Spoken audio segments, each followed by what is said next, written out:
Hello everyone, welcome to my channel. Please subscribe and keep watching more details. Owning Manhattan star Chloe Tucker Caine butts into RHOC drama.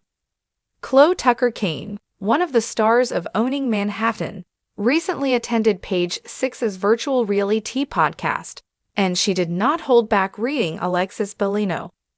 When asked about the chaotic Alexis versus Shannon feud, Chloe instantly took the side of Beater and called out Alexis for keeping their drama in the headlines. "It's just, like, girl, get a life. Do whatever it is that you do. Like, enough," she explained. "It's like she's trying to keep sticking it to Shannon," she adds, and Shannon's like, "I want to move on." This checks out, as Bellino is continuously speaking of Shannon, and it's not vice versa, or at least not yet. For instance, after Shannon got a DUI, Alexis alleged in a season 18 episode that she had video footage of what took place the night of her arrest via her fiancé John Jansen, who so happens to be Shannon Beater's ex-boyfriend. Nonetheless, this is the first time that Chloe has ever publicly spoken about Shannon, let alone defended her. Despite the fact that they are on two completely different shows and never post photos with each other on social media, it seems as though the two reality stars have become close friends. The only time they've even been seen together was on a previous episode of DIVAS. It's not just the fact that Alexis is now in a relationship with her co-star's former partner. The feud actually includes John himself. The former couple is currently in a legal dispute. Specifically, John is suing Shannon for nearly 6 figures, on the basis that he loaned her money for her to get plastic surgery. Beater claims that the $75,000 he is suing for was a gift, and that she even offered to repay him back, and he refused the money. He said no because he refused to sign a mutual non-disparagement agreement, which is industry standard in any settlement case. So, is it about money? Because if it was, you would have taken the money that you allege that I took from you, she told ET. The case is still in process. It might not be a coincidence that Chloe and Shannon seem to be the best of friends all of a sudden. Season 2 of Owning Manhattan is on its way. Chloe has mentioned that she's already signed NDAs pertaining to the upcoming season, and that when it comes to keeping the potential special guests a secret, I will keep my mouth shut, which is not my strong suit. And she definitely didn't keep her mouth shut about how she thinks Alexis is coming for Shannon, so who knows? Only time will tell. Chloe Tucker Caine, the glamorous star of Owning Manhattan, was no stranger to the high-stakes world of reality television drama. A native New Yorker with a fierce attitude and a wardrobe that could make a fashion editor swoon, Chloe had always lived life on her own terms. From her days as a socialite in the Upper East Side to her rise as the queen of Manhattan's real estate market, Chloe was accustomed to being at the center of attention. But when she found herself entangled in the drama of the Real Housewives of Orange County, even she was surprised by how quickly things escalated. It all started with a charity event in Beverly Hills, one of those star-studded affairs where the champagne flowed as freely as the gossip.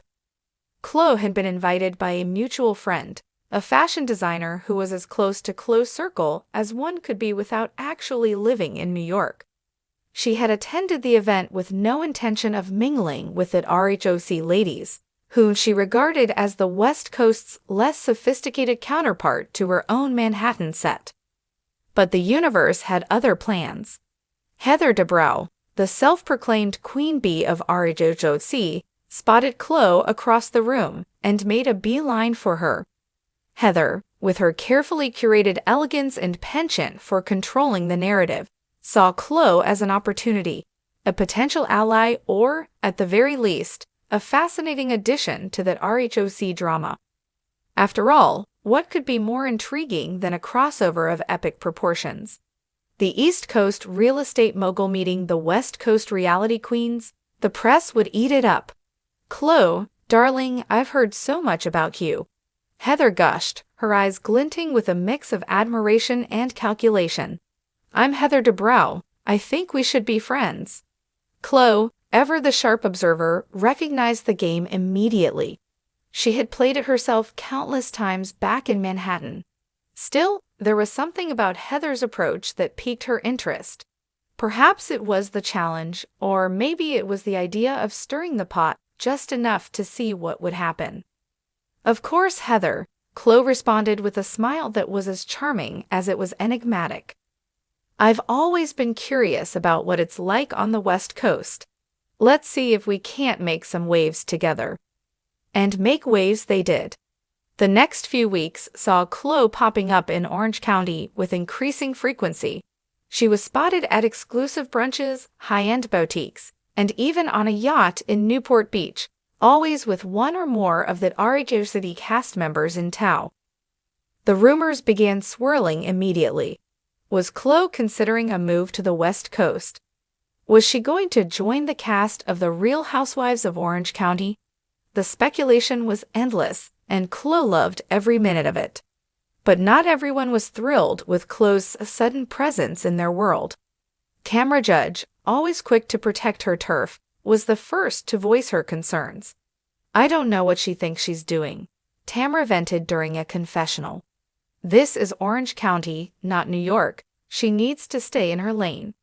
The tension between Tamra and Chloe simmered beneath the surface, barely concealed during group gatherings. Tamra, who had built her brand on being the loudest and most unapologetic housewife, found herself increasingly frustrated by Chloe's calm, unbothered demeanor.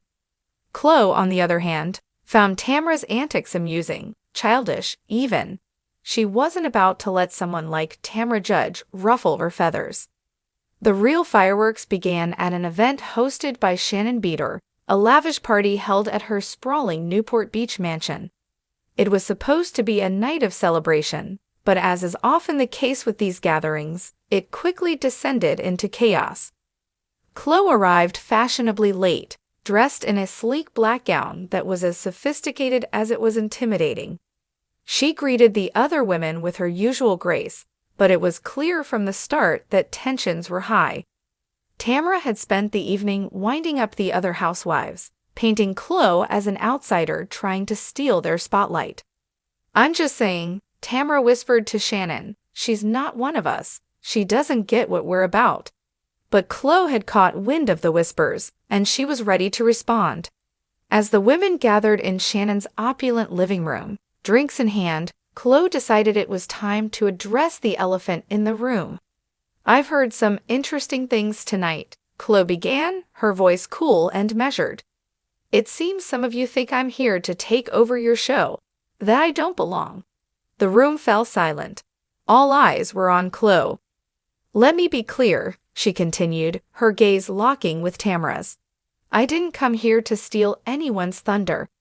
I have my own empire back in New York. But I do find it fascinating how threatened some of you seem to be by my presence." Tamra bristled. "Threatened? Please. We're just not used to people coming in and acting like they own the place." Chloe smiled, a slow, knowing smile that only served to infuriate Tamra further. "I don't need to act, Tamra. I know exactly who I am and what I'm capable of. Maybe that's what's really bothering you." The tension was palpable. Shannon, ever the peacekeeper, attempted to diffuse the situation. "Ladies, let's not do this tonight. We're here to have fun." But it was too late. The lines had been drawn. The confrontation between Chloe and Tamra quickly became the talk of the town, with fans and tabloids alike speculating about whether Chloe would indeed join the cast of RHOC. For her part, Chloe remained coy, neither confirming nor denying the rumors. She knew how to play the game better than anyone. In the weeks that followed, Chloe continued to divide her time between Manhattan and Orange County, enjoying the attention and the chaos she had stirred up. She had no intention of abandoning her empire in New York, but the allure of West Coast drama was too tempting to resist. As for Tamra, she wasn't about to back down either. If Chloe wanted to play, Tamra was more than ready to give her a run for her money. In the end, it didn't matter whether Chloe officially joined the RHOC cast or not. She had already left her mark on the show, injecting a dose of New York glamour and intrigue that the Orange County ladies would never forget. And for Chloe Tucker Caine, that was more than enough.